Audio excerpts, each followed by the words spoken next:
Good afternoon. Welcome, everyone. My name is Carol Werner. I'm the Executive Director of the Environmental and Energy Study Institute. EESI is a nonprofit organization that was established by bipartisan congressional caucus about 35 years ago to make sure that we were all helping policymakers learn more about energy and environmental issues and to find solutions to those kinds of problems that have been loomed very, very large across our great country. So this afternoon, we are delighted to have this briefing on equitable solutions to rural energy burdens. We are very glad to be partnering with Congressman Clyburn, as well as the National Rural Electric Cooperative Association, and of course, the National Cooperative Business Association, CLUSA. And at this time, I would like to turn the podium over to our partner, Doug O'Brien, who is the president and CEO of NCBA. Thanks, Doug. Thank you, Carol. Welcome, everyone, and welcome to those who are participating virtually. And we're also we're recording this event today, so more and more folks can have the benefit of the conversation today. It's going to be a great conversation about a really important topic. I just want to introduce myself. Carol mentioned I am Doug O'Brien from the National Cooperative Business Association. We're an association here in the U.S., been around for over 100 years, and our mission is to promote, defend, and advocate for the cooperative business model. We do advocacy, thought leadership, public awareness, and development, including significant work on international development. So we work with the cooperative community across the United States, including rural electric cooperatives, major stakeholders in our association in the cooperative community here in the United States. I do want to thank Carol, and I want to thank the Environmental and Energy Study Institute for their partnership in an initiative that we're working together on that we call the Partnership for Advancing an Inclusive Rural Energy Economy. It's really at the core of what we're talking about today. The goal of this partnership is to put more money in the pockets of people in rural communities and to catalyze rural development by supporting rural electric cooperatives in developing member-responsive programs for energy efficiency upgrades and clean energy projects. We work with Congress, we work the agency at USDA to help catalyze activity in rural places. And at the end of the day, what this work is really about is putting more money in the pockets of families in rural America, and probably in particular those households that are more limited in income. A lot of people, many people in this room, certainly in this building, talk all the time about the need to make sure that that rural people have that opportunity to improve their livelihood, to improve the stability and the opportunity for their family. At the end of the day, some of the strategies that we're talking about today, I believe, are some of the most effective and really the most realistic strategies to really make a difference in the incomes and in the pocketbooks of these rural families. And we're really going to dig into that, which we look forward to. Of course, I want to acknowledge a real leader in this space of taking care and looking towards helping rural families, and that's the Honorable James Clyburn, who helped make this event, this room, and is hosting this event. So we want to thank him. We're going to get to see Representative Clyburn as soon as he's able to join us after votes. I do just want to say, so I don't take up the time in the room when he walks in, that Congressman Clyburn is just one of the strongest advocates for rural electric cooperatives, for rural constituents of the 6th Congressional District in South Carolina. And I'll add that the Congressman is particularly admired champion for his constituents and all Americans who are living on low incomes. He, again, just recently partnered with a Senate colleague to introduce the 10-20-30 legislation, which is focused on making sure that federal resources are focused towards those persistent poverty counties, 85% of all persistent poverty counties in rural places. So it's going to be great to see Congressman Clyburn. I do want to mention one of our members and one of the sponsors for this event, the National Rural Electric Cooperative Association. I want to thank them for their leadership in this space and for partnering on this event. So we do have a great lineup of speakers today. Beyond Congressman Clyburn that I mentioned before, we'll also get to see Congressman the Honorable G.K. Butterfield. He'll join us too as the vote schedule allows. He represents the 1st Congressional District of North Carolina, which happens to be the place where one of our first speakers is from, Curtis Wynn. So Congressman Butterfield will be with us and talk about that community, talk about some of the work that Curtis has led there and so important to his district. Now, as far as run of show, I'll just I'm going to do a quick introduction of our panelists today, and then I'm going to get out of the way and invite them to the podium. So just some short bios. Certainly the materials for those that are in the room here, we have more materials, more information on the table. For those who are experiencing this virtually, those materials are, I'm sure, within a click, and please do take a look at these materials. So to no further ado, here's our speakers. The first is Curtis Wynn. He is the president and CEO of Roanoke Electric Cooperative in North Carolina. He has nearly 38 years experience in the electric utility industry, and Curtis is also the president of the board for the National Rural Electric Cooperative Association. He serves on that board he also serves on the National Rural Utilities Cooperative Finance Corporation, and I'm proud to say both of these entities are part of NCBA CLUSA, part of that strong, cohesive cooperative community that we get to be part of. I'd also like to introduce Mary Shoemaker, and she is a senior research analyst at the American Council for Energy Efficiency Economy, where she conducts a mix of research, analysis, and outreach on energy efficiency opportunities in the United States and leads ACEE's Rural Energy Initiative. Good to have you here, Mary. And then back over to this side, Chris McLean, a former colleague of mine from USDA, is the Assistant Administrator of the Rural Utility Service Electric Program at USDA.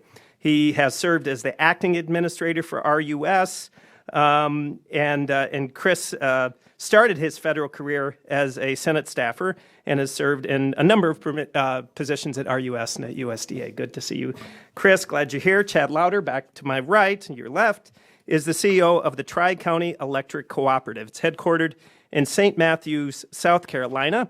Chad has been part of the cooperative for 19 years and has served in the role of CEO for the last 6. Prior to becoming the CEO, Chad was the manager of marketing and government relations at the cooperative. And finally, Mark Case, over to my left, is the general manager and CEO of Ouachita Electric Cooperative, headquartered in Camden, Arkansas, and has served in this capacity since January of 2002. In 2017, Ouachita was named the Cooperative of the Year by the Smart Electric Power Association. And in 2018, Mark was recognized by the Public Utilities Fortnightly as one of the top 40 innovators in the United States. So I'm going to hand this over to Curtis for some remarks in just a moment. I will mention that as we are fortunate enough to see the congressmen when they arrive, we'll manage our agenda to make sure that we're able to hear from them. And we do have time for question and answer when all the speakers go through, and just a few concluding remarks. And with no further ado, Curtis. Thank you, Doug, and good afternoon to everyone. It's good to be here with you. I want to, in my few minutes before you this morning, I want to draw a few connections, 3 actually, one being what today's topic, equitable solutions to rural energy burdens. I want to draw that connection to my platform as NRECA's president, and also tie that to the role and the work that we're doing at my local cooperative in northeastern North Carolina, Congressman Butterfield's district, which is really one of the poorest districts in the country in terms of economic and opportunity is concerned. So I'll draw those 3 connections and bring that back to what I believe is a business case for what we're talking about. So first of all, with as it relates to my platform as NRECA's president, there's one key element that I've been talking about all over the country, and that has to do with the rapid pace of change that is happening in the rural utility industry. Technology is changing, the industry is changing at a very rapid pace, and as utility executives go through our daily jobs, we're having to keep up, and that is really something that all of us face on a day-to-day basis. Secondly, as it relates to my platform, there are three key themes or charges that I think that we have to pay attention to. And these are realities that we face every day. The first is that in this space that we call electric cooperatives and the electric utility industry at large, market forces are ruling the day. It's really actually something we have to pay close attention to, whether it's member expectations, whether it is the way people look at us as utilities. The market is taking the place of what used to be a role for policy. So Doug, the congressman's here, so you want to go? Okay.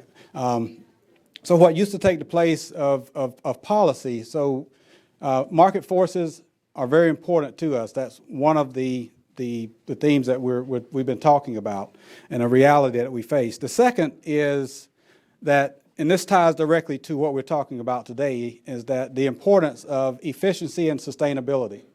That is a reality that as cooperatives, we've got to grapple with that and figure out how to run our utilities more efficiently and pay closer attention to sustainability. And last, of course, is the whole grid modernization and having grid flexibility. And what that means in terms of what we do from a day-to-day basis is that the flow of electricity as it used to be coming from one central source, going in one direction to serve the member consumer. Energy is being produced in numerous places, whether it's rooftops, whether it's community solar, or whatever the case may be, and we're having to manage that flow of electricity and give us a quick and easy, but yet complicated way to manage the flow from the source back to where it's being used, and make sure that all of that is integrated. And there's also disruption that has to come into play as we look at ourselves, and from a sustainability standpoint, we're very prone to being disrupted as a utility. What disruptors love to do is prey on businesses that are holding on to antiquated ways of doing business, and they've brought efficiency into their processes, and that creates opportunities, particularly on the consumer side of the meter. And we're having to make sure that we move to the consumer side of the meter and be a part of that, which is something we have never done in the past.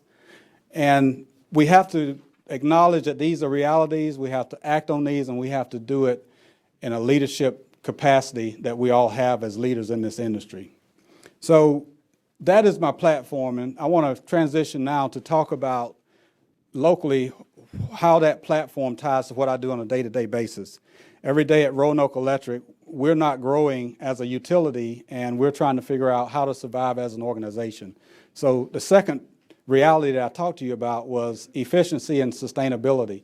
And our whole business strategy has evolved to be about efficiency and sustainability. And let me just tell you a little bit about what I mean by that.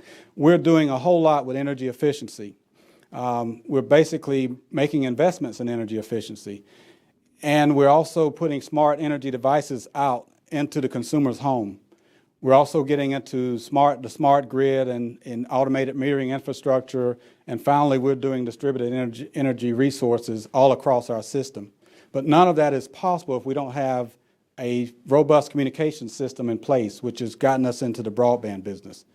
Now, what you saw all four of those items pop up in a part of our pie chart called power supply. That is the biggest expense that we have as a utility, and as a utility, we're figuring out that if we cut back on that biggest expense in our operating statement, we're becoming more efficient. But at the same time, we're showing our member consumers how to be more efficient on their side. That is the business case. And that is really something that we as a cooperative have decided to invest in. Now, there's also this term that we are using quite often called beneficial electrification. And that is the use of electricity to replace other sources of energy, such as fuel, diesel, and those types of things. And cooperatives in general are looking at that as a good opportunity for us to grow our businesses. Now, I want to just talk some about our energy efficiency program and the type of investments. What you see in front of you really is just the types of investments we've made with regards to energy efficiency. The average investment we're making in the home to improve the envelope is about $7,000 per retrofit. And the reason we're doing that is because the more of these we do, for every, and then the first thought that you may have is, well, why would you cut back on what you sell? If you're selling electricity, why would you encourage your members not to do it? But for every dollar that we save for our members, we're gaining in other efficiencies, such as the cost for the demand for electricity. So as you can see, for $2,000 that $2,700 we may lose in energy sales, we're gaining about $10,000 in demand cost savings. So that's the business case. Overall, for every retrofit that we do to support our members, there is a return on that investment. So over a 20-year period, as you can see, as we do these retrofits, and we are doing quite a few of those, we're saving dollars off of our bottom line by making those types of investments. Now, I'm not going to spend a whole lot of time on this. The next three, I'm going to make sure I save enough time for my colleagues, but I just want to mention that where we live in our district, we have, for every retrofit we do, we are probably turning one person down because there's some type of health and safety issue that they're experiencing that would not allow us to make that $7,000 investment. But the short story is that we've been creative enough to bring partners into the mix to allow us to do the upfront costs before they get to the energy efficiency level to make some investments such as repairing leaky roofs and other health and safety issues that may be a part of that residence. And we're working with partners through a community solar project to do that. I don't have enough time to get into the details on that, but just know that one thing about a cooperative, when your board says figure something out, as CEOs, basically we learn how to figure out, right, Chad? We figure out how to figure it out. So that's something we were told to do, and over time we brought partners in. So we're really combining a land loss retention project with an energy efficiency project with a retrofit project. And it took a lot of creativity to bring additional partners into the play to make that happen. But if you get the slides, you can learn more about how that works. But finally, just to get down to the very end of this and move to the next speaker, I just want to say more about the business case. If you take the energy efficiency piece and look at the savings there, and you compound on top of that the investment of smart thermostats, smart energy devices, and tie those to what we call in the business a demand response program, which on a day like today when it's almost 110-degree heat index outside, rather than having window unit air conditioning running trying to keep people cool, if you got high efficiency heat pumps running with smart thermostats on those heat pumps, where when we're getting ready to get into the most expensive power that we can purchase, we partner with our members to say we're going to raise that temperature a few degrees so that we don't pay for that expensive electricity. Those are the kinds of things we're doing to make sure that we bring value and create opportunities for all of our members. And the business case I want to end with here is that when we do that, instead of it being viewed as support for a low-income citizen, when we do that as a system, we're lowering the cost for every person that is a part of the electric cooperative. And that, to me, is the business case that we have here, is that it does not cost, or you do not subsidize these programs by doing them, when you're doing them, you're actually providing benefit for the entire system. So I want to just end with that. I know we're going to have a chance for questions and answers, so I'll move on to the next person. Great. Thank you. Curtis, thank you.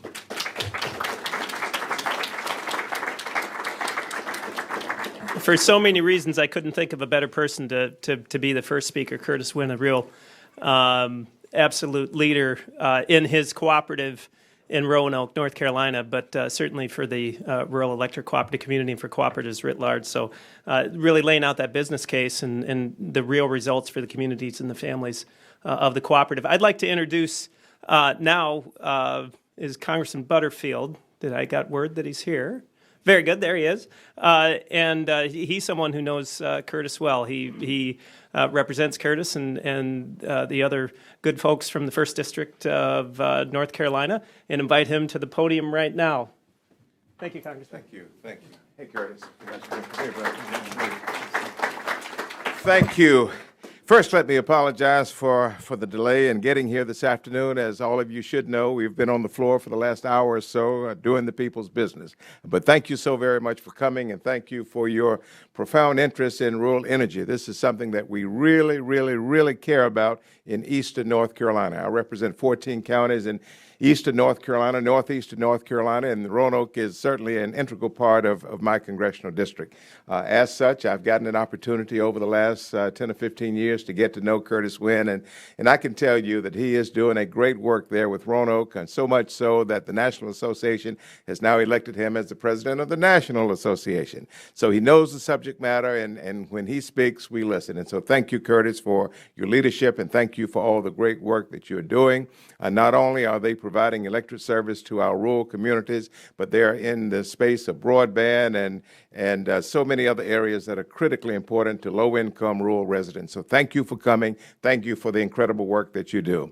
Also want to thank the Majority Whip of the House of Representatives, my friend, Congressman Jim Clyburn. Jim has been on the front line of rural energy issues ever since I've been in Congress and many years before I got here. So thank you to Mr. Clyburn and his staff for putting together the format today, and thank all of you for the incredible work that you do.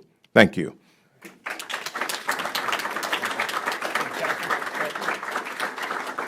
Congressman, thank you for those remarks and your leadership in North Carolina and in Congress and across the United States. I would like to ask the Majority Whip and our host, Jim Clyburn, to please join us at the podium. And I want to repeat just a couple things I was able to say at the beginning. Thank you for making this event possible, and much more. Thank you for your leadership here in Congress, in your great congressional district, and for rural folks across the United States. As I mentioned in my remarks at top, there's no greater advocate, tireless advocate for the people in rural America, certainly including the use of rural electric cooperatives, and particularly for those folks in economically distressed households. So again, Congressman, thank you very much for hosting, and please join us for some remarks. Thank you very much. Thanks to all of you for being, thank you. Thank you. I know he's not in the program, but I'm asking him to come on down here so you can see his face. He's trying to learn a little something. You've heard from North Carolina, now South Carolina. Who came in the room with me is Sanford Bishop, who is from Georgia. He's got a few rural communities. So Sanford Bishop, thank you so much for being here.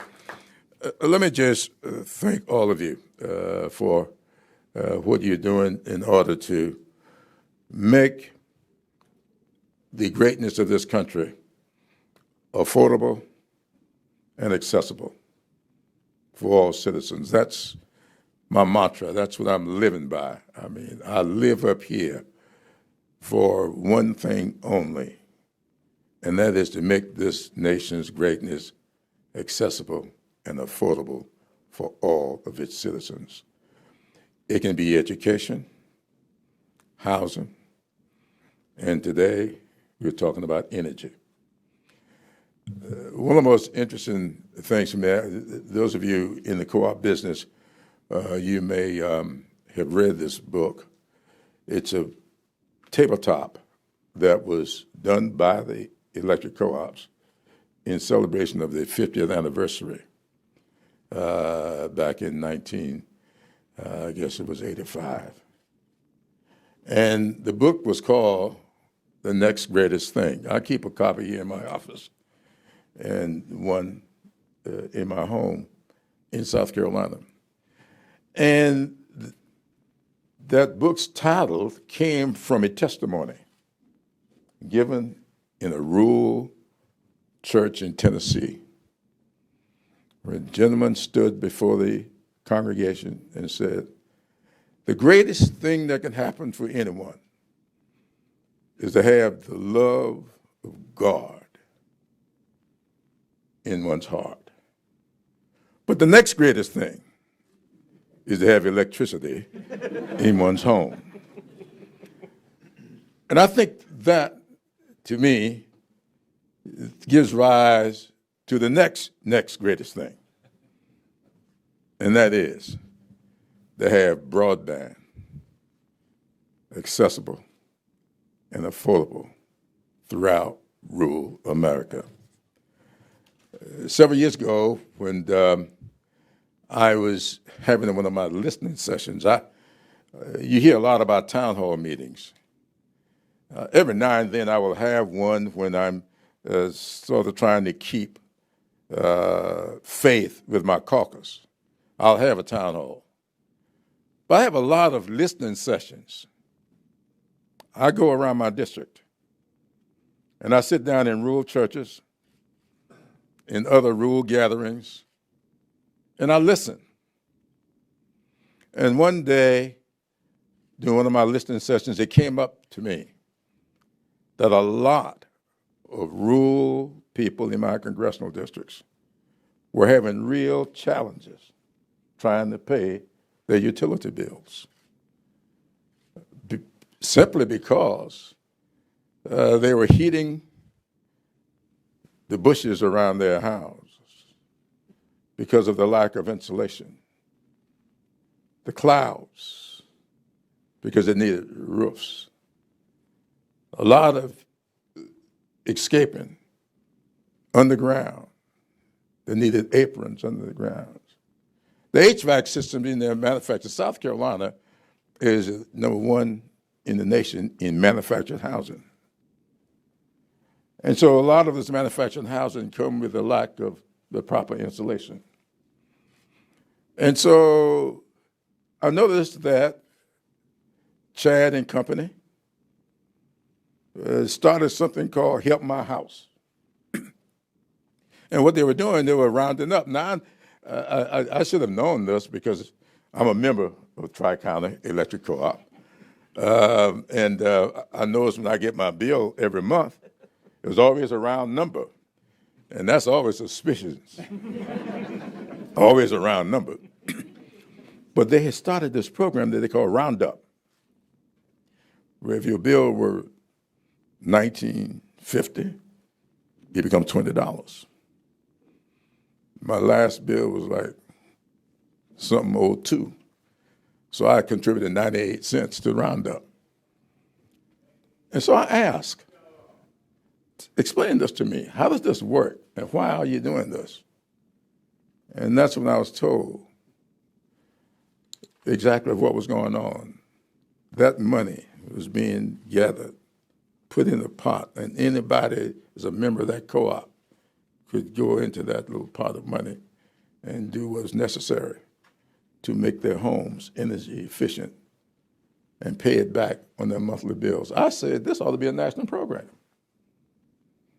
It took us 6 years to get it done. But Congress finally wised up and did it. And this year, $100 million in the program to help energy efficient or to make homes and businesses energy efficient, because we amended the bill later to add businesses as well. And so I'm very pleased that you're here now. I really want to thank Chad. I understand that around 35 or 40 of your members have now taken advantage of this program. I think we started off with $13 million in South Carolina. I'm glad that the people have had enough sense to honor us with their first little tranche of money. Now $100 million available, and we're going to keep plussing this up because we believe that rural energy savings is going to be one of the things that's going to be a really national program broadly years going forward. And I want all of you to remember this, and I'll close with this. I've been telling this story. The last time I told the story was to the co-ops.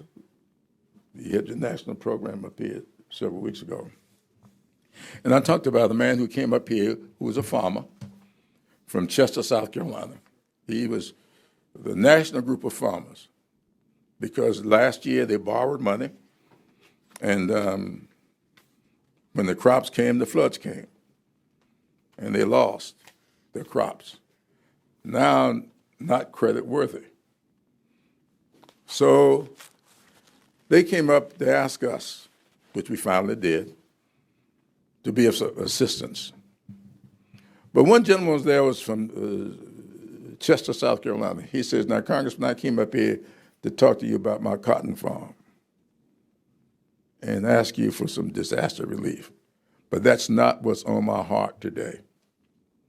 He said, what's on my heart are the families in my community who go off to work in the mornings, come home at 5 in the afternoon, and they load their children up into automobiles and take them down to the parking lot of the local library.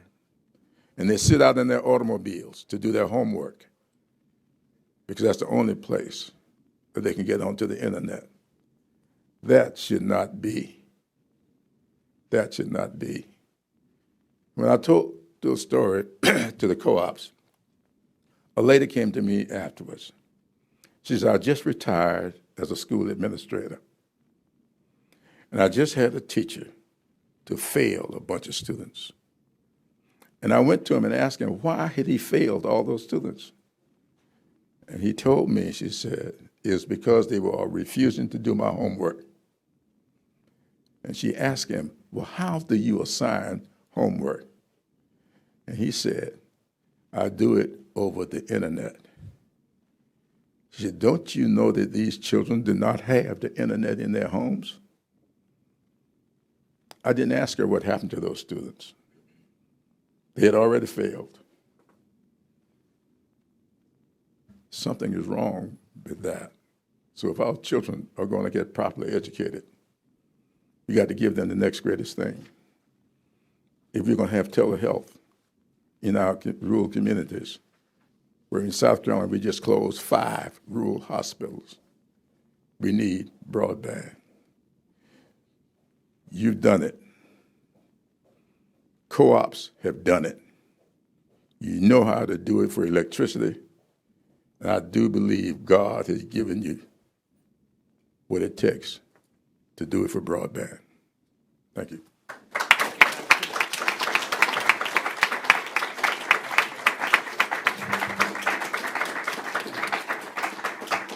Thank you, Congressman. I do want to take the opportunity to invite Congressman Sanford Bishop from the 2nd District of Georgia, a great leader here in Congress and a leader in the ag appropriations, a real supporter of rural communities through co-ops, through co-op development, and in particular through the RESP program we're talking about today. So we're just so fortunate to have you with us today. Thank you for taking a few minutes, Congressman. First of all, let me thank you all for being here, and let me thank my colleague, Jim Clyburn, for organizing this. Jim Clyburn and G.K. Butterfield are very, very close friends of mine. We have bonded since before we came to Congress.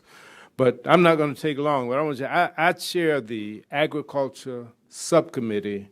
It's called Agriculture, Rural Development, and FDA and related agencies. I took this subcommittee when we got the majority because I have a passion for rural communities. I represent the 2nd Congressional District of Georgia, which is 29 counties. 26 of those counties are rural. One of them happens to be Sumter County, which is the home of Jimmy Carter in Plains, Georgia. I celebrated the 75th anniversary of rural electric with President Carter, and he talked about what rural electric meant to his life as a child when it came to rural Georgia. But I believe very strongly, and I have a passion for rural America. I believe that no child or no family should fail to realize its potential because of the zip code that they happen to be living in.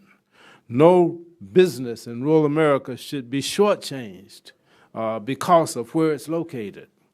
And so not only does agriculture include the crops and conservation, but rural development, where rural utilities, rural housing, rural economic development is centered for our rural America. That is where we need to put a lot of emphasis. And that's my passion, and that's why I took the chairmanship of that subcommittee, and which is why I am so supportive of my colleague Jim Clyburn with the Rural Energy Assistance Program and with all of the rural programs. And so I want you to know that there are two kinds of committees in Congress. There are authorizing committees. They write the wish list, but there are appropriations committees and subcommittees that write the checks. And I just want you to know that as long as I am the chair of this subcommittee, and I think we have bipartisan support for this, we're going to do our dead level best to make sure that America's rural communities get the resources they need so that the people who live there can realize their full potential. We've got some of the best, some of the brightest, and most ingenious and creative people living in these communities.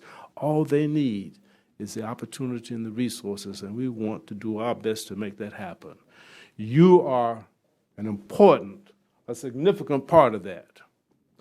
And I'll close with one of my favorite poems, which is called A Bag of Tools. And it goes like this: isn't it strange how princes and kings and clowns that caper in sawdust rings and common folks like you and me are builders for eternity. Each is given a bag of tools, a shapeless mass, and a set of rules, and each must make your life is flown a stumbling block or a stepping stone. I just want to thank you, and I hope that you will continue what you are doing and join with all others of like mind, not to be stumbling blocks, but to be stepping stones for a higher and a better life for all America, but particularly those who live in rural America. Thank you for what you do. Keep doing it, and we want to work with you. God bless you.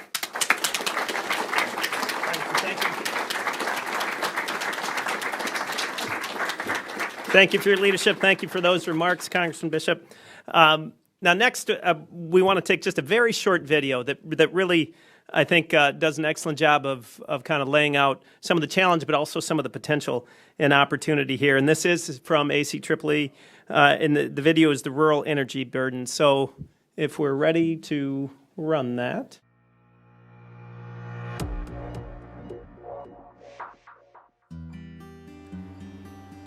It's been a long time since my heating system been broken. Been a long time. After my system went out, I never could get it fixed because it was just too much. I couldn't afford it. So I had to let it go, and I just started getting me some heaters for the winter. And for the summer, I get fans. And it wasn't doing anything but just running my light bill up. Well, it ran my light bill up to $400 and $500 and $600 a month. I'm on fixed income. This light bill done got so out of hand, I'm worried that they gonna, soon put me in the dark. A lot of the people that live in the rural areas, homes have a tendency, I will say, to not be well insulated. They're losing energy through leaky ductwork or leaky windows, and they're paying for that. When you can't pay your power bill with one whole paycheck, you have a problem. And that's not counting you've got 4 kids and groceries and gas to get back to work. When your power bill is $589, then that doesn't leave a whole lot of room for anything. I had to make some choices on whether to pay my high energy bill or cut back on my grocery bill or cut back on other necessities that I needed to have from day to day. I had to be very mindful about how much traveling I had to do because I had to be concerned about paying my electric bill. My husband had recently passed.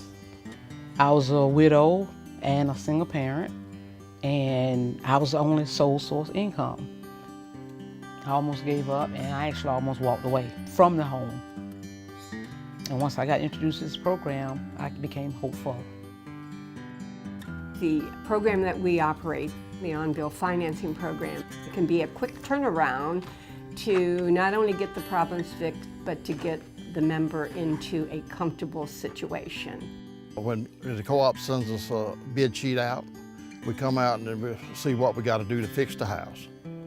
We'll come out and air seal them and patch in holes if there's any.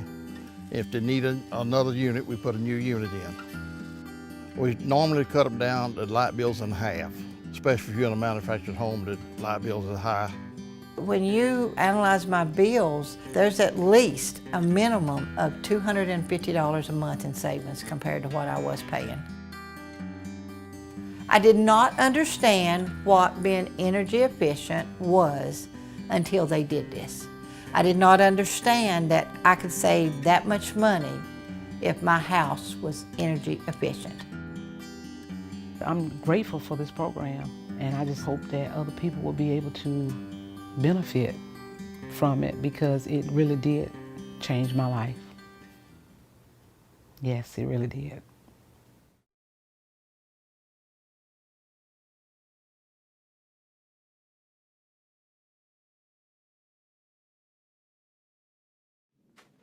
Hi everyone, I'm Mary Shoemaker. I'm with the American Council for an Energy Efficient Economy, ACEEE.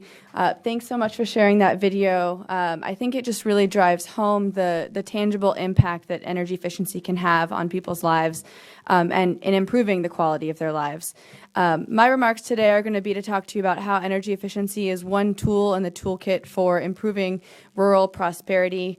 It's not a silver bullet, but as one of my friends in Kentucky said, there are a lot of silver BBs, and energy efficiency, I think, is one of them. Next slide. Actually, I just realized I have this. Thanks. As a little bit of context on ACEEE, we've been around for almost 40 years. We're a nonprofit based here in DC, and our bread and butter is really to do research and write reports on energy efficiency best practices, looking at how utilities are delivering programs to their customers and members, how state governments are passing policies to help drive those programs, and really writing about what we see as best practices, but also convening people to talk about their experiences through conferences and other convenings.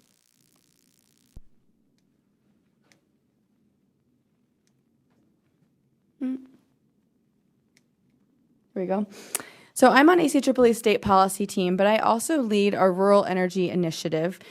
We have had a historical focus on agricultural energy efficiency, and over the past few years, we have really built out our work looking at kind of equity in delivering energy efficiency programs, asking ourselves if the people who need these programs most and can benefit from them most are actually able to access them. With kind of both of those focuses in mind, we launched this initiative last year to look more squarely at energy efficiency in rural communities. So we've done a couple of reports on this topic. We had our first rural energy conference last year, and we're doing our second one next February. So today I'm going to share with you some of our research. So we've been talking about energy burden quite a bit, but I thought it might be helpful just to kind of lay a foundation and make sure we're all kind of coming from the same level of understanding of this topic. So an energy burden is the percent of an annual household income that goes towards utility costs. It's caused by a variety of factors. Some of them are physical, like the quality of a home or maybe the economic situation the tenants of that home find themselves in. And it has a variety of impacts as well. As you saw from the video, it can really affect the indoor air quality and the comfort of the tenants of a home. And it can also really keep hard-earned money in those households' pockets. So ACEEE last year did a report looking squarely at energy burdens in rural households.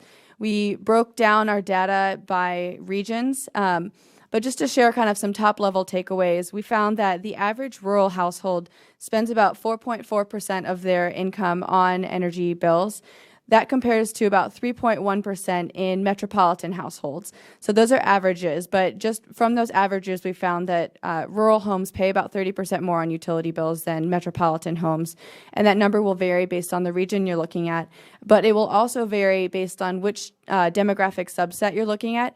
For example, we found that on average, rural low-income homes pay a lot more on their utility bills, about 9%, and manufactured housing residents, as we saw from the video as an example, they also pay a lot of, they have high energy burdens. So energy efficiency is one key tool, as I mentioned, for alleviating energy burdens. We found that it can alleviate up to 25% of an energy burden and save households on average $400 per year. And it also, energy efficiency leads to additional benefits like local job creation and improved public health. One important point that I think folks often get tripped up on is the fact that low energy prices do not always equate to affordable bills. So just because electricity is cheap in an area, as it is in many of the southeastern states we've been talking about today, just because it's cheap doesn't mean that it's affordable for the households who are still using more electricity than maybe they need to lead comfortable lives. So you might be wondering, if energy efficiency is so great, then why doesn't it just happen on its own? So here is where programs come in that are led by co-ops like my fellow panelists, or state energy offices, or nonprofit program implementers. So co-ops play a really important role in first helping their members identify energy savings opportunities, maybe through doing a whole home, through measuring their energy use and identifying those specific improvement opportunities. Second, utilities and other program implementers can help their customers and members identify funding or financing to lower the upfront costs to actually pursue those improvements. And then last, or not last, but as the third kind of category that I want to focus on, is helping members access the technical resources they need to actually make those efficiency upgrades. You know, I think a lot of us are comfortable changing out a light bulb or maybe buying a new appliance, but we might not be so comfortable adding insulation into our walls or replacing windows. So the second point I mentioned on the last slide, increasing access to financial resources. There are a few federal programs that play a really key role in doing this, and Administrator McLean is going to dive into them a bit deeper. USDA has a few great programs that are focused on rural community members. The U.S. Department of Energy also has a few great programs that are not explicitly rural focused, but are certainly valuable resources to consider. So the last plug I'll just make is for ACEEE's 2020 Rural Conference. We're hoping to pull together co-op leaders, advocates, state government officials, federal policymakers, anyone who's really interested in kind of driving deeper energy savings in rural communities. And we'll send out that call for topics next week. So I hope you'll consider joining me, and I look forward to your questions. Okay. Thank you, Mary. Next, I want to welcome to the podium Administrator McLean to talk about one of the programs and really the strategies that Congress, and particularly some of the congressmen who were here before, have championed at USDA Rural Utility Service. So Chris McLean. Chris. Great. Thank you very much. So great to be here as a former Senate staffer. This is like the most relaxed I've ever been coming into the House side of the Capitol, and this is great. I really appreciate, one, being part of this very distinguished panel, and I want to have a big thank you to Congressman Clyburn, Congressman Bishop, and Congressman Butterfield for all that they've done to support this program. It's extremely innovative, and we're thrilled to be able to administer the rural energy savings program. Let me give you a little bit of context about the Rural Utility Service and USDA. Rural Utility Service is one of 3 rural development agencies at the United States Department of Agriculture, and we have the Rural Housing Service, which can, as the name implies, invest in housing and community facilities, the Rural Business Service, which creates jobs and has the Rural Energy for America program for renewable energy, and now for energy efficiency. And then we have the Rural Utility Service, which is the agency that I work in, and I'm the head of the Rural Utility Service Electric Program. And RUS is a one-stop utility shop. We invest in telecommunications, electric, water, and sewer infrastructure in rural areas. And the thing to know about utilities in rural America is that everything is more expensive. both in absolute terms and relative terms, especially when you consider, as the study just did, the relative incomes of consumers. So a core organizing principle of the rural electrification movement has been to find savings. So I'm going to talk a little bit today about the Rural Energy Savings Program Act, or RESP, and I have with me in the audience, I have Luis Bernal, Bob Coates, Steve Piccirillo. That's our energy efficiency team, and they really help us move this program along. And this was really a brilliant idea to create RESP here on Capitol Hill, and then to be able to fund it through the Appropriations Committee. Because what it does is it seizes the value of energy savings to make investments in the quality of life of rural America. So the structure of the RESP program is very similar to another familiar economic development program that our sister agency, the Rural Business Service, operates, called the Rural Economic Development Loan and Grant Program. So it's very much like the loan aspect of that. RUS will make a 0% interest loan to an eligible borrower. That would be a utility or a utility-like entity. Then we will find our security with that borrower's assets. Then they will the borrower will set up an energy efficiency program to make investments in the consumers of the utility. So it could be residences, could be businesses, could be educational institutions. The consumer then pays the utility back.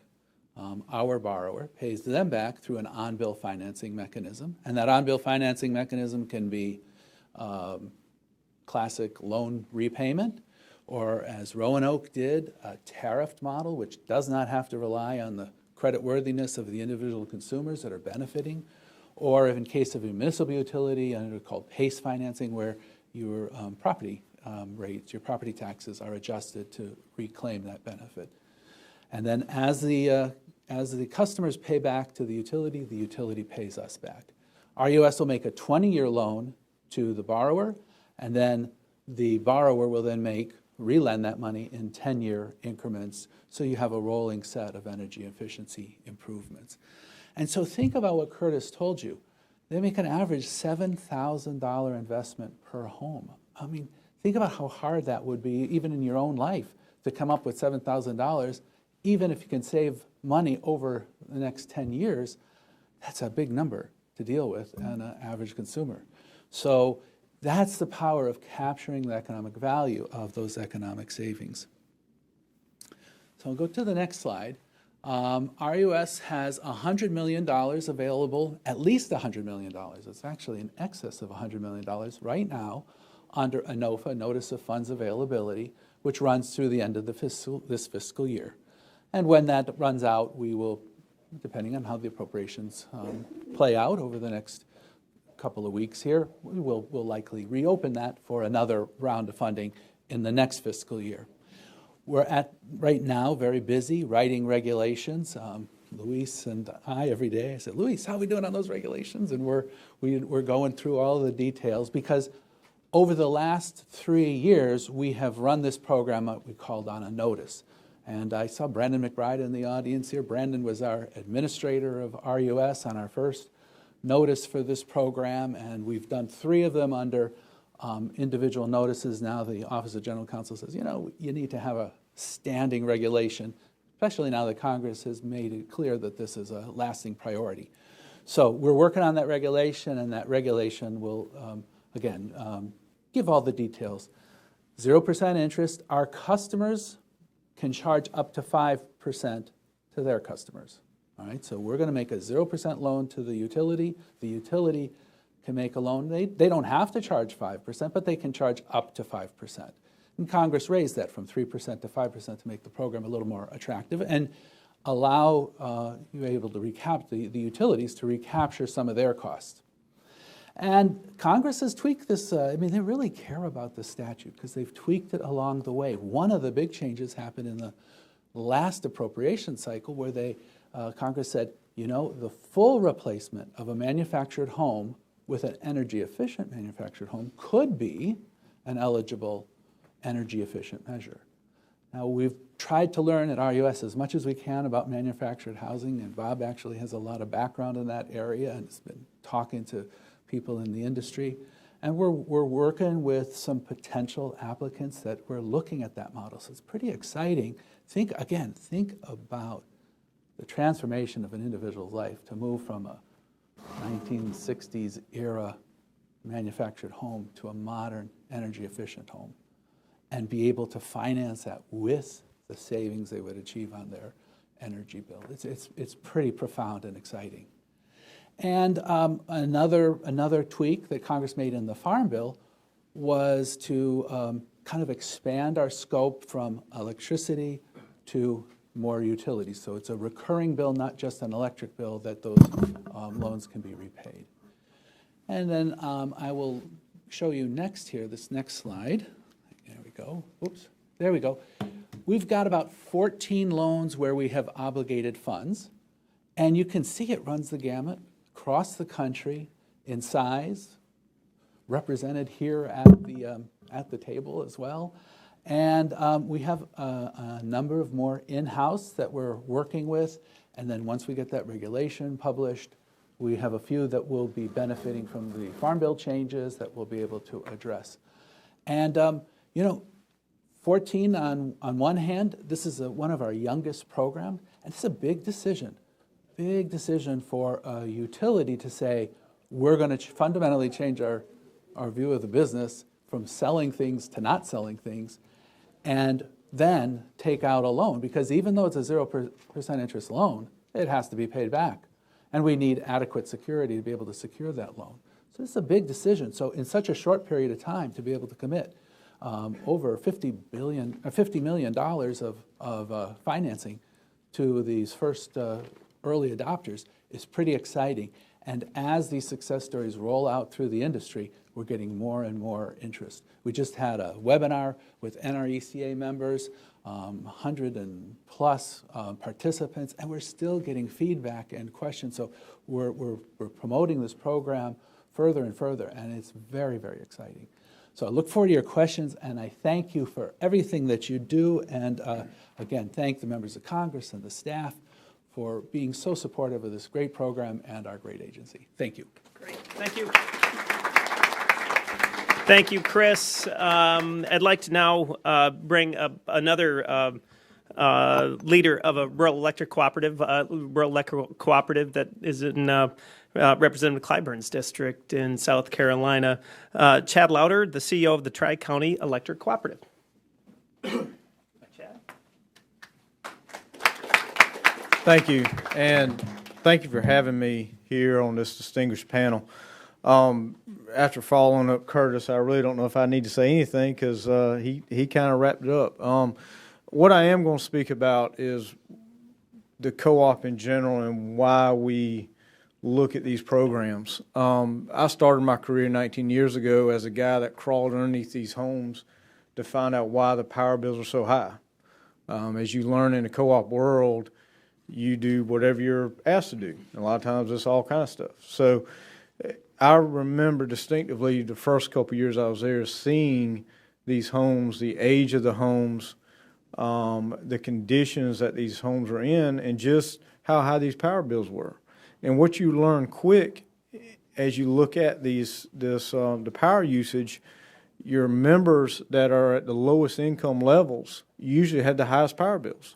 It's just a fact of life. And the reason why is the manufactured homes they live in are typically older. Even though some of the newer manufactured homes are very good homes, they're well insulated, your typical member that is on the lower income scale will be living in a 1970s model mobile home. Or if they're in a stick-built home, it was a home built possibly by their parents or grandparents, and it was built in the 70s, 80s. A lot of these homes have no insulation in them, have no insulation in the floor. And so when you go in these homes and they're typically upset with the utility, asking, why is my bill so high?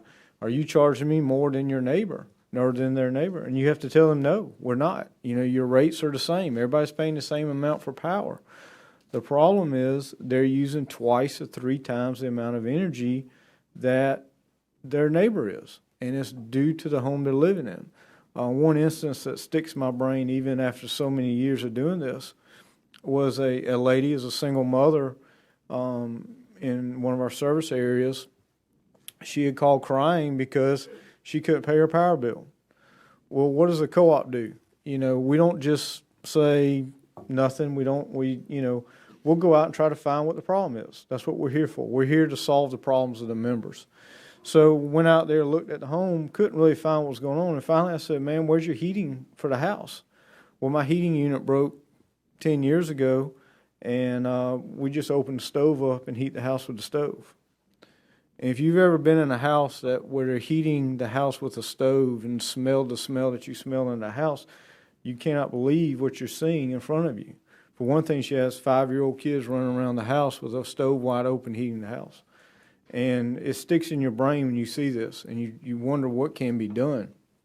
So after years of going through this process, in 2010, the electric cooperatives in South Carolina got together and started the Help My House project. Help My House was a very simple project. Essentially, we do a home loan and tie the funds back to the bill, or the repayment back through their power bill. Typical loan, like Curtis, was about $7,000, $10,000. But what you saw was they were saving 32% on their power bill. They were reducing that bill right off the bat. It was almost immediate savings they were getting. And from that savings, they were able to pay back that loan with the money they were saving on the power bill and still have excess money that they were saving. So it was a win-win for the member and the utility. These programs are structured for the co-op model. This is what we're here for. We're here to work with the members on a grassroots level to solve the problems of the membership.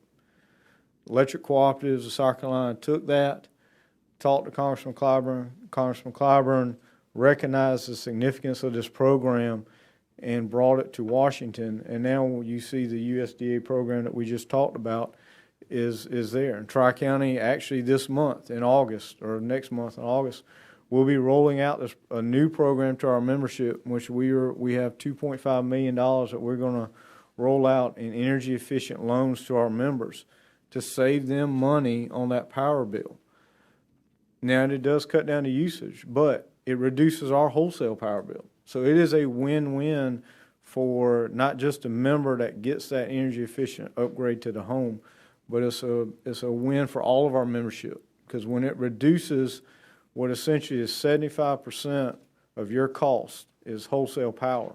When it reduces that big bucket, that big ticket item, you see the savings across the board to every member.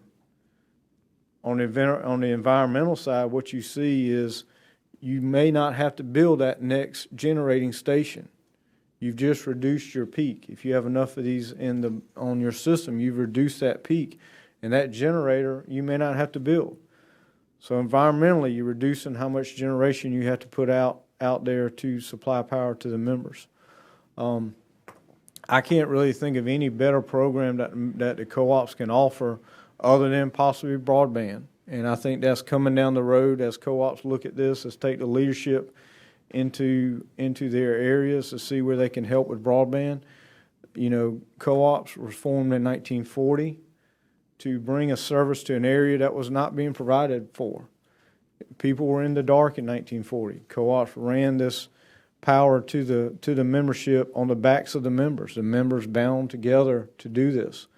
Now, in the 21st century that we sit in today, there are houses without internet, or if they have internet, it's slow, and you cannot do schoolwork on it. You can't do business. You can't do medical work on it. That's where the co-ops have to step in, and I think you'll see that through the leadership of Curtis and those leaders in the co-op system, is that will continue to grow. At the core of it all stands as the co-op, and the co-op is its members. If the members request and they want these programs, those programs will be there for them. A program like this through the USDA only helps the members, all of them, not just the ones that are receiving that benefit. So we're proud to offer this program. We're proud to roll it out in August with our other co-ops in South Carolina as we move forward with these energy efficiency measures. And I look forward to taking your questions. Thank you. Good. Thanks a lot, Chad.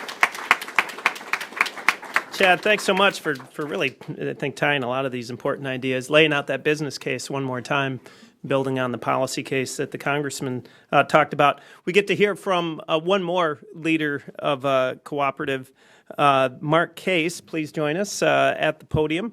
He's the general manager of the Ouachita Electric Cooperative. Mark, it's good to see you again. Thank you. All right. Appreciate the opportunity to be here today. Gosh, it goes back several years. We lost our largest industrial customer. And at the time, that customer was about 12% of our total load. And I explained to our board at that time that equaled just over 100% of our total margins. And so our business model had to change. And the way we decided to change was to invest more in our members. And we've been facing a 20-year history of shrinking population. Companies closing, jobs going away, people disappearing from our community. And we wanted to do something to make a difference. And we started working just on basic efficiency and weatherization. In fact, we were working with a company, Utility. I think some of them are here today. And they've been our partners since the beginning. And we started making these basic loans. And then I can thank Curtis Wynn. About 2 years into that, he brought us the concept of a tariff that could be used to help finance bigger investments. When we were making loans, many of our members were not eligible for loans. Anybody ever tried to go borrow money and get turned down? That'd be about most of our members. But when we went to a tariff-based program, credit was not an issue. There's no credit checks. If they were a member of the cooperative, they were eligible to get the benefits of our program. And our program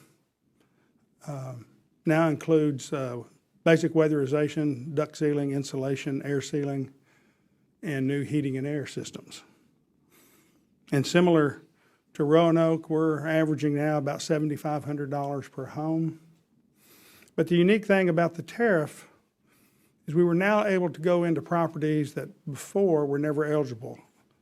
Multifamily housing, rental property, people that could never participate before, and a population that's really hard to reach. And in fact, if you could go into multifamily homes and income was not an issue, and to be able to put high efficient heating and air in those homes was life-changing. And so not only did they save money by lowering their power bill, but we're averaging about 15% on top of the payback on the loans, additional savings for them to put in their pocket. And that's been an incredible change. This year, and because we had applied for a RESP loan and got approved, we're looking at what else we can do to make our program even better. And we've added solar. And just in the last couple of months, we've completed our first 3 residential solar projects using the Help Pays model. And that's been an exciting opportunity. Now, the people that are getting solar have to pay more down. They're not able to do it with 0 down because we have to keep an 80% of the savings go back to repaying the loan. And to keep that ratio, for most doing solar, they're having to come up with money up front. But that's been another benefit of the program. And I say we qualified for RESP funding.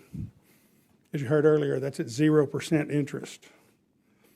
And we wanted to pass that bonus back to our members. And so we are investing in our membership, and we're doing it at 0.5% interest that we give to them. That 0.5% covers some of our administrative costs. But we wanted to pass as much of that savings back to the members as possible. And when you can do new HVAC and you can recover it on the bill over 10 years at 0.5% interest, it pays back in a hurry. The other thing we're doing, we wanted to raise the bar for efficiency. And so when we change out heating and air, we don't put the minimum that we can find. We are requiring a minimum of 16 SEER air conditioning systems. We do heat pumps, and something unique to our program, if we go to a house, and because we are regulated by our state utility commission, if they have an existing gas furnace, we replace that gas furnace with a new efficient gas furnace as well. And it's paid for on the electric bill. And since 2015, we've completed just over 550 homes that we've been able to reach, which in the scheme of things is a fairly small number, but for us, we only have 7,000 members, and really we only have about 5,000 residential properties. So the fact that in a short period of time, we have contacted or touched over 10% of our membership. And we continue to expand that program. We've added smart thermostats. And you hear a lot about everybody trying to lower their bills, and someone comes to us and, if you want to know where electric usage comes from, ask your electric company. We have these wonderful things called meters that give us tremendous amount of data. And we know more about where everybody's energy usage is than anybody, and even the people that are using it. But before, all we could ever do was give advice. And someone comes and talks to me because they can't pay their $300 electric bill. And I tell them if they'd buy a new heating and air system and add insulation and air seal their house, that they could save money and solve this problem. They, of course, immediately tell me, I don't have the $300 to pay my bill this month. How am I going to come up with $7,000? And so now we're able to offer solutions and not just advice. Advice is always great to get, but solutions are a lot better. And solutions actually help people. So we continue to add the program. We've also started a fiber to the home project. Because of the work we were doing in energy efficiency, our local phone company came to us and said, would you like to partner on a broadband project? And to be honest, we weren't even considering broadband, but because they had seen the other work we were doing in energy efficiency, we are now doing a broadband project, and we have over 600 homes already served. So anyway, we've had great results, and we're looking forward to doing more in the future. And thank you. Okay, thanks, Mark. Thank you, Mark. Now, we do have some time for some questions, and that can be to any of the panelists. I'm going to remind the panelists that for recording purposes, this is the best mic. So please, if you want to field a question, please come on up here. Any questions? And if there, yes, sir. Hi, my name is Seth Heald. I'm with a campaign called Repower REC, working to reform a co-op in Virginia. And I'll address this to Mr. Wynn. We have tried to get our co-op, encourage them to use a pays type program, tariff-based program, and found resistance. One of the board members told me this would raise rates. And there must be, I think this is common among a lot of co-ops. So I'd like to hear what your response is and what can we do to persuade more co-ops to do what we've heard from the three co-op CEOs here today. Great. Yeah, I appreciate the question, and I think it goes right back to what I was saying during my presentation. I think one of the challenges that came to our co-op when we were one of the first ones to participate in the ECLIP program was to go out and talk to more co-ops about it. And I think where we may have fallen short in that is providing the business case on the front end of that and explaining what you've heard all three of us talk about in terms of the overall impact that it has for our systems. On the bright side of that, I'm happy to say that we have been working with our private lending institution at CFC to help us put a more comprehensive program together that will hopefully move the needle and to get more participation in the program. Coming from a trusted organization like CFC that could possibly put the whole piece together, all of the solutions together, the way we look at it, there are probably 6 major pieces to this. One is getting that executive to understand the impact it's going to have on his or her financials. And I think once we are clear with that, it removes a lot of the hurdles downstream, which is the program operation that we've talked about, the manpower that it takes to run the program. I think pulling all of that together will help more co-ops get into this. I think the other piece to that is that we've been hearing a lot about energy efficiency, but you've heard little bits and pieces about demand response and smart thermostats. There are a lot of other components to this vehicle electrification that closely tie to this that I think will also help the business case even more using the same type of model that we've used with energy efficiency. So I hope that gives you a little bit of clarity on that. Great. Thanks, Curtis. Other questions? Yes, sir.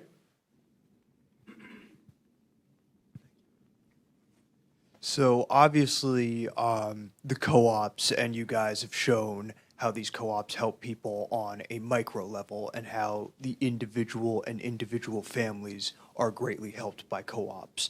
But what exactly is your overall policy and mission towards the country on a more macro level and energy policy as a whole? I'll invite maybe Curtis to answer that question for. You started to say okay, I'll start a something. little. Go Well, ahead. I'll just start a little bit and talk about co-ops generally. I won't talk about rural electric co-ops because the co-ops, and I didn't say it at top. Most people in this audience probably know co-ops are a special type of business. They're a type of business that's owned, controlled, and benefit the people who use the business. We're talking about one of the co-ops that have really gone to scale and transformed, particularly the rural countryside here on the rural with rural electric cooperatives. But because of that dynamic, the way that they serve their members and they focus on all aspects of the business as well as policy, I think is unique and just a really important thing to understand. But with that kind of setup, I'll ask Curtis, who of course is the chair of the board. Yes. So speaking from a policy perspective as it relates to NRECA, the National Trade Association, one of our cooperative principles that we talk about a lot of the 7 is the independence and autonomy principle. Chad's co-op is run by him and his local board. Mark's the same way.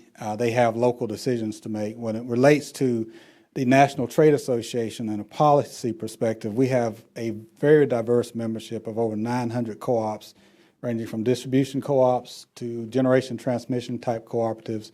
So the policy really is all inclusive of making sure we provide a all of the above type of a policy that when we come and talk about the energy burdens as well as the energy policy for electric cooperatives in general is really, it covers a magnitude of areas that has to be inclusive of the multitude of multi-millions and billions of dollars that are of investments that are already in place, and the unintended consequences of what might happen if that is not handled properly as we transition to this whole new era of efficiency, demand response, distributed generation, and it's moving. But as I mentioned earlier, the pace is rapid, and its policy has really taken a back seat to market demand.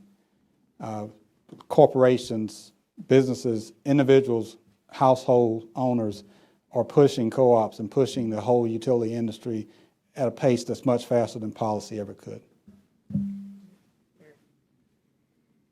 I'll just add one more thought on scaling up.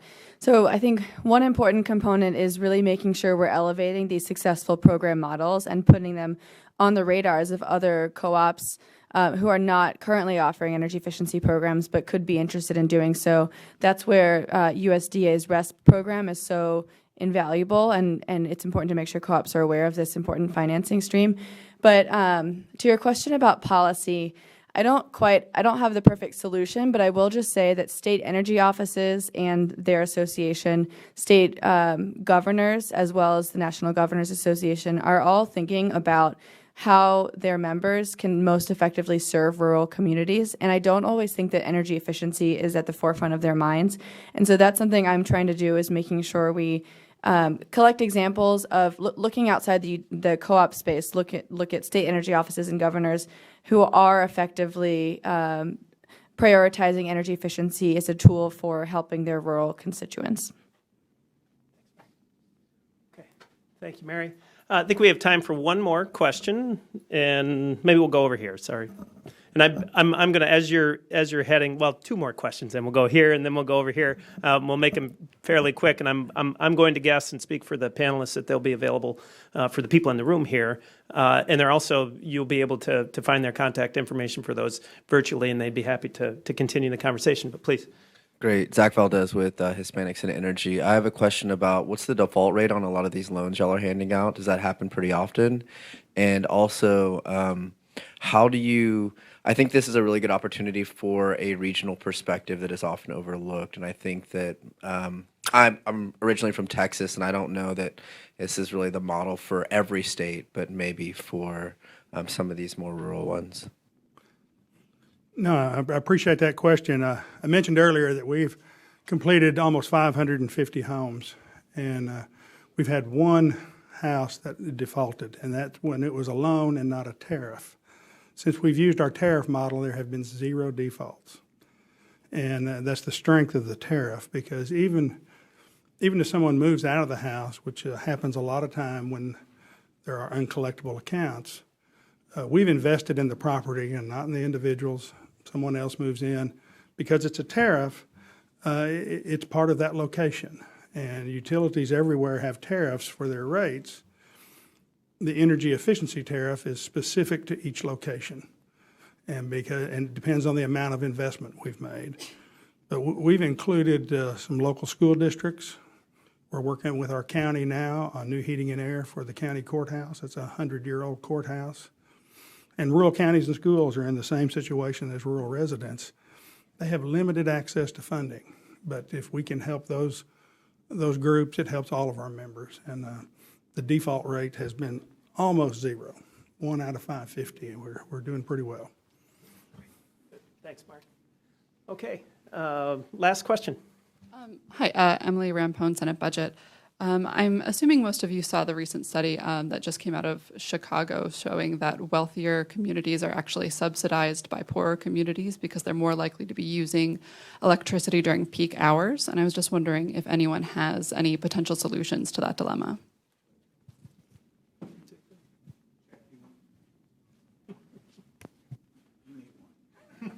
I appreciate it. This is all you, man.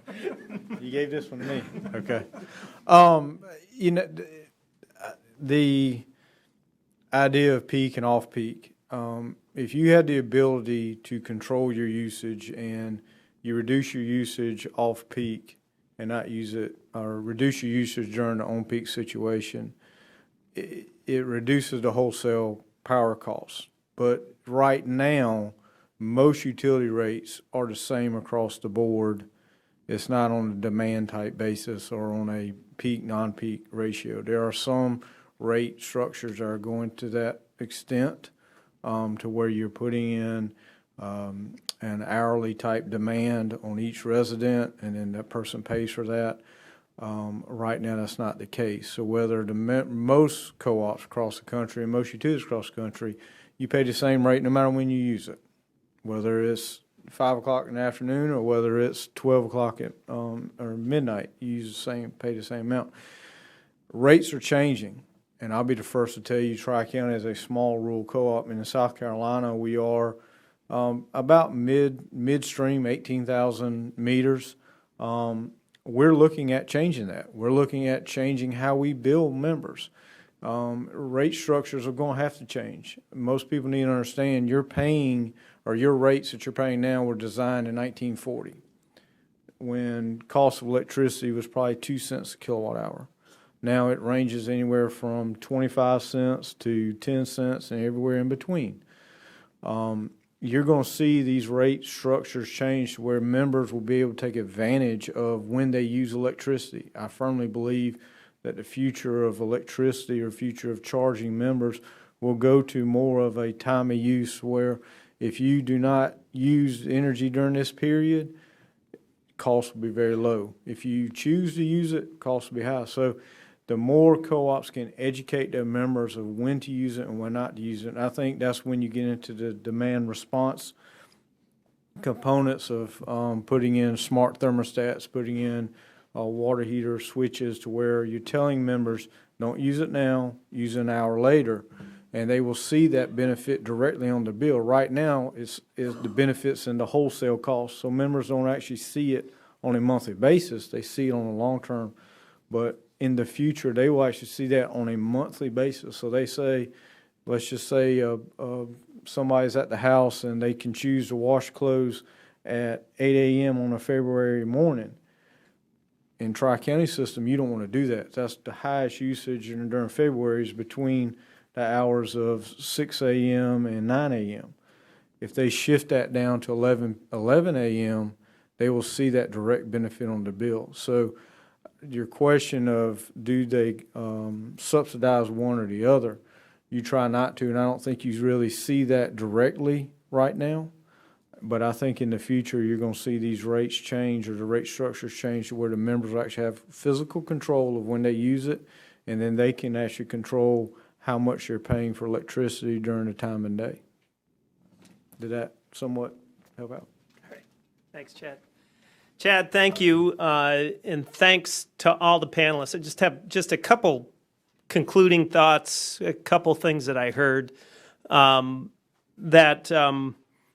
of the power of this business model, of the cooperative business model, and this intervention, this strategy that Congress has brought, that the agency has brought, and that most importantly the cooperatives to serve their members have brought to the ground. I mean, we've heard the policy case for those who care about putting more money in the pockets of rural families, and particularly economically distressed families. This is a strategy that can make a difference, and it's proven. We've heard the business case a number of times from our REC leaders, that it certainly saves money for those families, but very importantly, it saves money for the cooperative as a whole, thus saves money for the entire membership.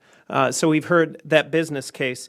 And finally, we've heard strong congressional support, both kind of from the authorizing side and from that appropriating side. This is a program that's here, that will be here, and that can grow. And I think most importantly on that last point is that right now there are significant resources available at RUS to move out on RESP, to move out with this strategy. So for those in congressional offices, for those who are leaders within your REC, please take a look at this program. Think about what it can do for your members. And now you've seen and heard some great examples.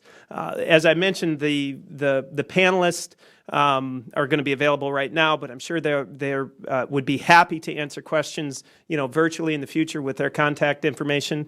And also, and I certainly can say that the sponsors, and I want to thank EESI for sponsoring this. I want to thank the National Rural Electric Cooperative Association, and then NCBA CLUSA. We're here to answer questions and to help connect and to help improve the lives of your members as well. And with that, we'll conclude and just say thank you very much, everyone, for taking the time to be part of this conversation.